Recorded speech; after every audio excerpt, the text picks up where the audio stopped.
So we all have our own little hobbies and things we enjoy doing here. I am more the goat person, but I have one son that loves ducks, and so he has had a small flock of khaki Campbell and Roans. He incubated a couple of fertile eggs, and I think got about 7 ducklings.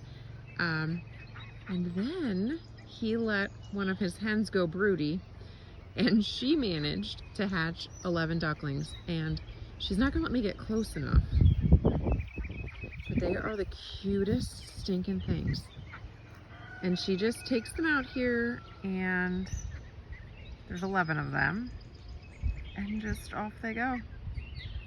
It's the cutest thing.